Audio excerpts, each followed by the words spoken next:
कि जो है किसकी साइड असल में लेनी। ओ सॉरी सॉरी गलती से सॉरी, ओ सारा कुछ निकल गया। हिंदू एक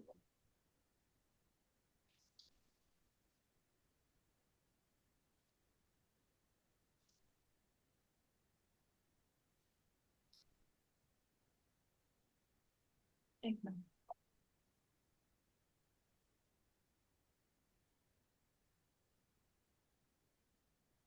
कुछ नहीं आया।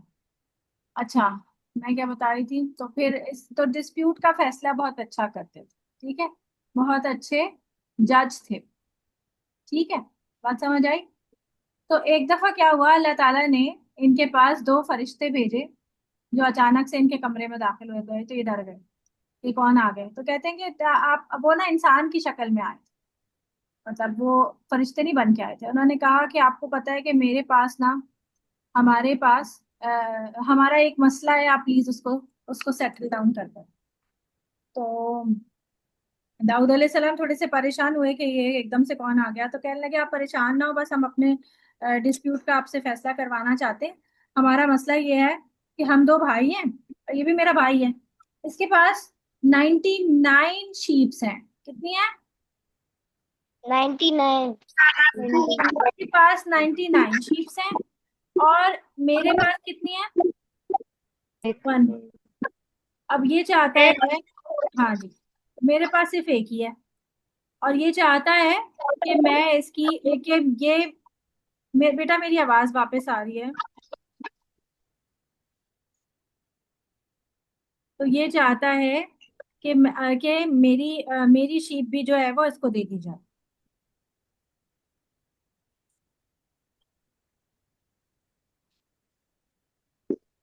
और ये ना, ये ना बहुत तेज है, ओहो मेरी आवाज पलट के आ रही है। म्यूट करो अपने माइक में, सारे म्यूट कर, सब लोग म्यूट कर लो। तो ये चाहता है, और ये क्योंकि बहुत ज्यादा बातें करने में तेज है, यानी कि कुछ लोग होते हैं ना जो आर्ग्यूमेंट्स में बहुत अच्छे होते हैं, तो उसने कहा कि ये आर्ग्यूमेंट्स में बहुत तेज है, तो ये चाहता है कि ये मेरी बकरी भी इसको इसको दे दी जाए, ताकि ये अपनी सारी बकरियों के साथ मेरी बकरी भी ले। और ये मुझ पर ज्यादती कर रहा है, ये मुझ पर जुल्म करना चाहता है।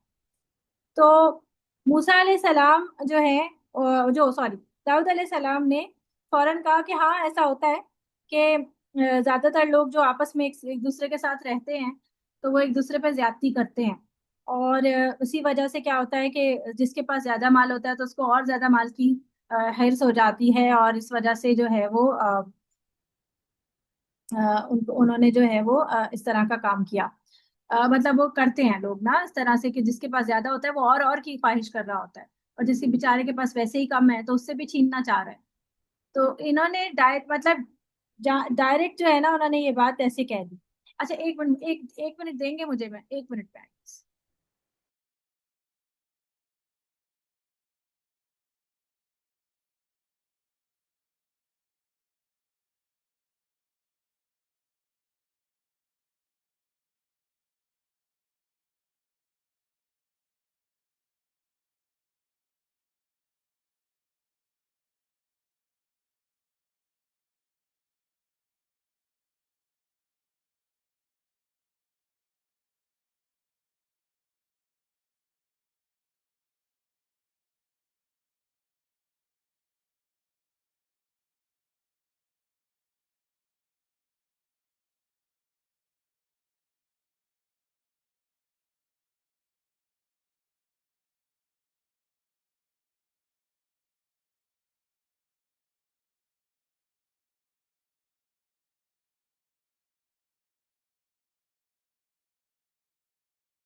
हाँ, sorry। तो फिर क्या हुआ कि ये उसने और जो है जो ये वाला शख्स था ना, ये कहानी बता रहा कि इसके इसके पास देखो कितनी सारी बकरियां हैं, उसके बावजूद ही मेरी बकरी लेना चाहता है, और ये मुझ पे जुल्म कर रहा है, देखें।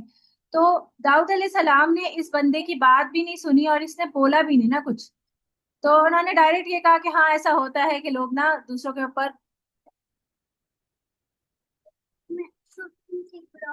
लाइट खोल लो ना बेटा, कमरे की लाइट खोल लो ना। You know. तो तो ऐसा होता है। अब क्या हुआ, ये बंदा खामोश था, तो इस वजह से दाऊद अलैहिस्सलाम ने इसकी बात सुनी भी नहीं, और डायरेक्ट एक फैसला सा कहते हैं दिया।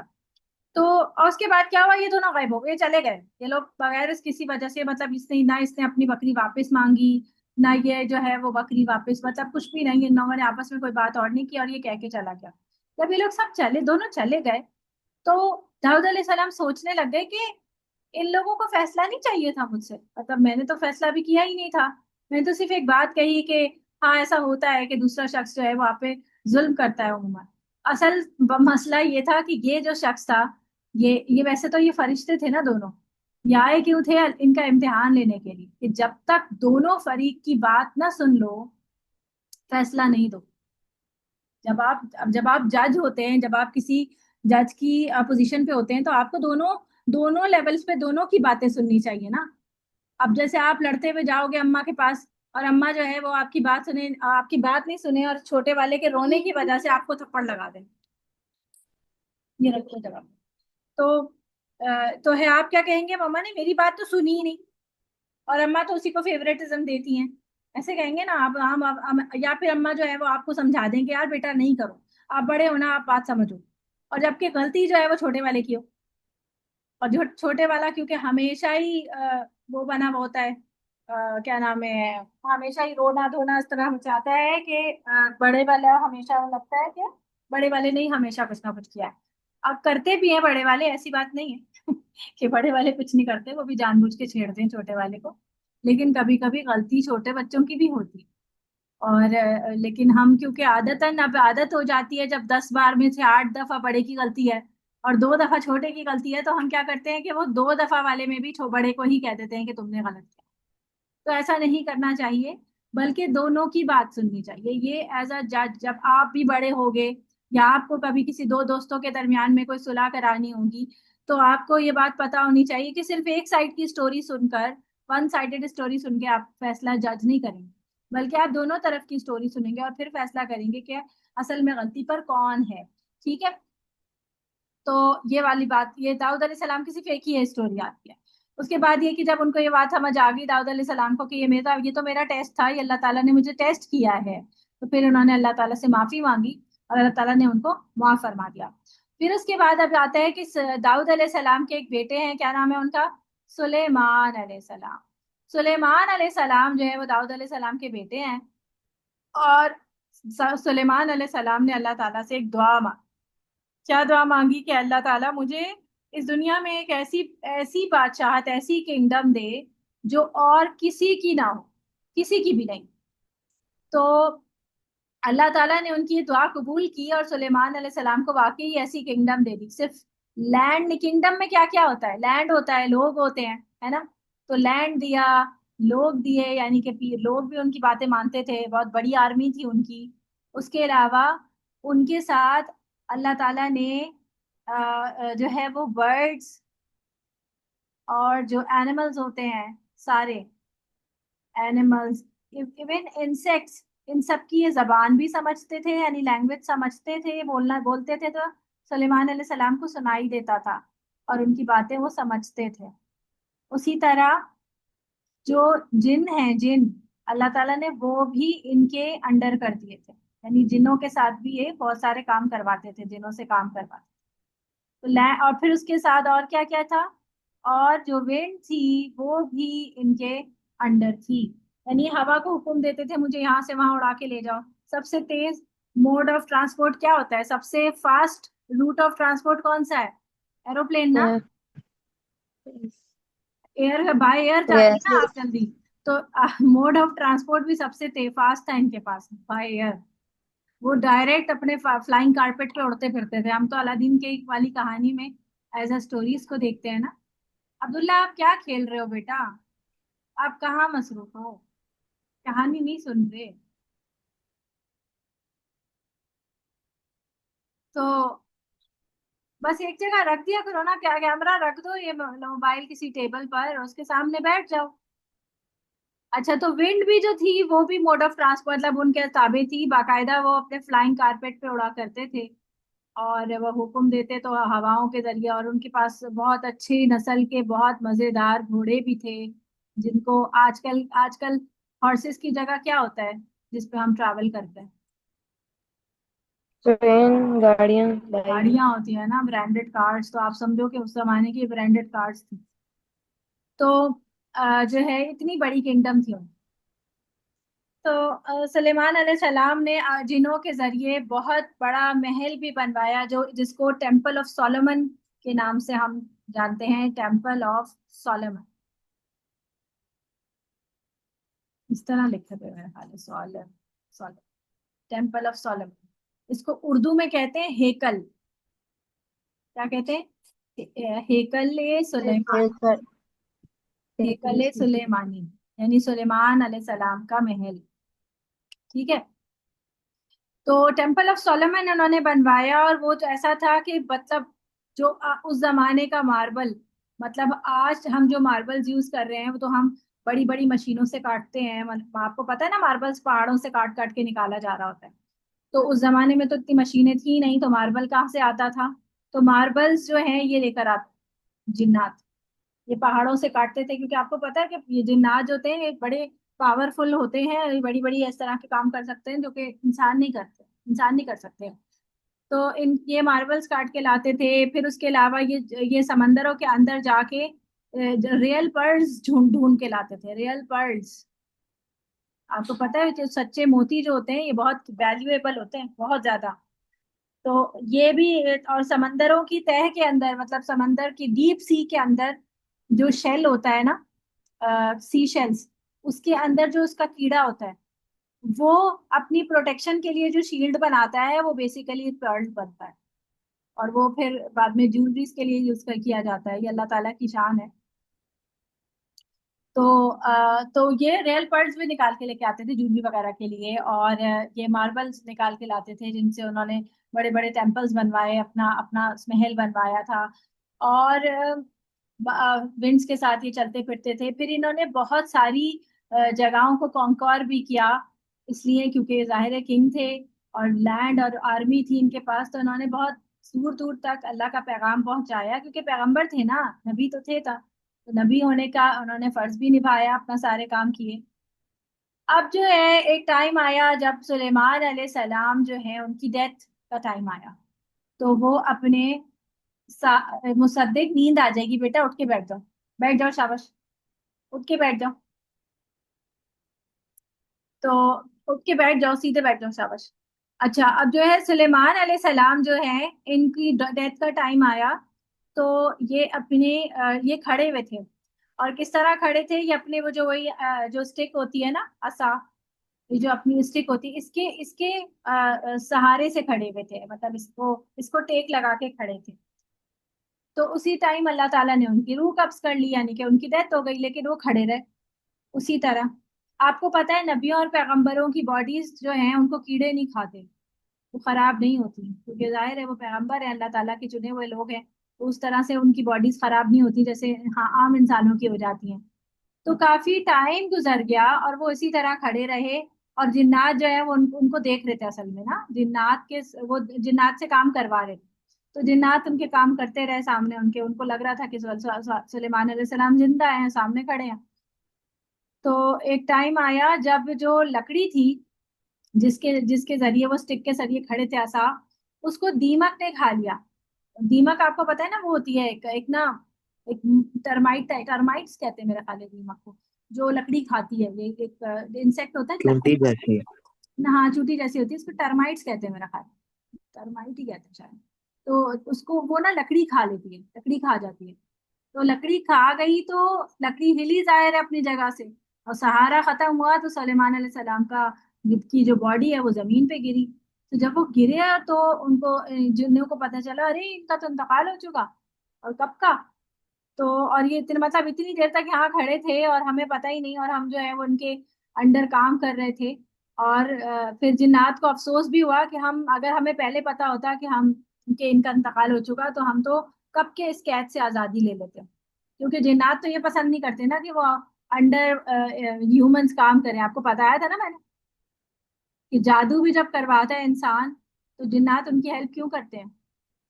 बताया था मैंने, ब्लैक मैजिक कराने के लिए जिन्नात इंसान की मदद क्यों करते हैं, बताओ। क्यों करते हैं। फोर्स्ड होते हैं करने के लिए। क्या होते हैं। नहीं, फोर्स। क्यों फोर्स्ड होंगे वो, ऐसे थोड़ी फोर्स्ड होते हैं, कोई फोर्स नहीं होते। बल्कि वो कहते हैं, वो क्या कहते हैं, हमने बताया नहीं था मैंने कि जो इंसान है उसको अल्लाह ताला ने सुपीरियर पोजीशन दी हुई है मखलूकात में। याद आया। हजरत जिब्राइल अलैहिस्सलाम। है। हजरत जिब्राइल अलैहिस्सलाम। नहीं बेटा, इंसान को अल्लाह ताला ने अशरफुल मखलूकात बनाया है ना। तो इस बात पे शैतान नाराज है ना, वो हसद करता है ना इंसान से। तो शैतान सिफत जितने भी जिन्नात हैं वो भी अल्लाह इंसान से हसद करते हैं। तो वो तो नहीं चाहते कि हम इंसान की मदद करें। लेकिन अगर वो कहते हैं कि अच्छा अगर तुम्हें हमारी मदद चाहिए ही तो फिर तुम्हें हमारे लिए कुछ करना पड़ेगा। तो उस करने के लिए क्या करना पड़ता है इंसान को। इंसान को अपने लेवल से नीचे आना पड़ता है। याद नहीं, मैंने बताया था कब्र के अंदर बैठा होता है 40 दिन तक इंसान, वो जो भी जादूगर होता है वो बैठा रहता है उसी के अंदर, वहीं गलाजत करता है, वहीं बैठा रहता है गंदगी में। और फिर जाके इसको जो है वो शयातीन की दोस्ती मिलती है और फिर वो जाके ब्लैक मैजिक करने के काबिल होता है। ऐसे थोड़ी होते नॉर्मली लोग। There is no such thing as white magic, याद रखिएगा बात। जो हैरी पॉटर में हम देखते हैं, वाइट मैजिक कुछ नहीं होता। अच्छा मैजिक कभी होता ही नहीं। ये बात समझिएगा, व्हाइट मैजिक का मतलब एक ब्लैक मैजिक होता है और बस ब्लैक मैजिक ही होता है। समझे बात। मैजिक हमेशा गलत होता है, मैजिक कभी भी ठीक नहीं होता। और मैजिक के लिए इंसान को जिन्नात की फ्रेंडशिप चाहिए होती है, और जिन्नात के साथ फ्रेंडशिप करने के लिए इंसान को अपने लेवल से नीचे आना पड़ेगा। और जब वो अपने लेवल से नीचे आएगा तो इंसान ही नहीं रहेगा ना, जानवर से भी बदतर हो जाएगा। जानवर भी अपनी जगहें साफ करते हैं, है ना। आपने देखा है बिल्ली कितनी साफ होती है, कैट। हम्म, कभी जानवर अपनी गंदगी में बैठता है सिवाय पिग के। सिवाय नहीं। पिग के और कोई जानवर ऐसा नहीं जो अपनी गंदगी पे ही बैठा हो। वो चाहता है कि उसे सफाई की जाए, वो जगह बदलता रहता है इसीलिए। जिस जगह गंदगी होती है वो उसको सफाई करना चाहता है। अब जैसे हमारे जो कैटल्स हैं जो हमारे फार्म कैटल्स होते हैं, ये हमारी गाय वगैरह, आप कहेंगे कि वो तो वहीं रहते हैं, वो तो वहीं गंदगी करते हैं वहीं रहते हैं, है ना। जो हमारी गाय बकरियां होती हैं, जब हम लेके आते हैं जानवरों को तो आप देखो कि आप उनको बांध के रखते हो, इसीलिए बेचारे वो वहीं रहते हैं। अगर उन्हें खुला छोड़ दिया जाए तो वो वहां थोड़ी रहे। समझ आई। तो जी। साफ हर तो मतलब जानवरों के अंदर भी ये सेंस है कि वो अपनी गंदगी में नहीं रहना चाहते। वो अपनी खाने में गंदगी नहीं करते, वो अपने खाने में नहीं लाजर डाल देते। ठीक है। तो ये चीज जिन जो है वो इस तरह इंसान को मैनिपुलेट करते हैं। लेकिन सुलेमान अलैहिस्सलाम के अंडर अल्लाह ताला ने जिन्नात को खुद किया था, यहाँ ये फोर्स थे। ठीक है। यहाँ जिन्नात फोर्स्ड थे कि वो यहाँ पर इनकी इनके अंडर रहें और इनके जो भी ये काम कहें वो करें। अल्लाह ने इनको इनके ताबे किया था। समझ आ रही बात। आम इंसान के ताबे नहीं होते हैं जिन्नात।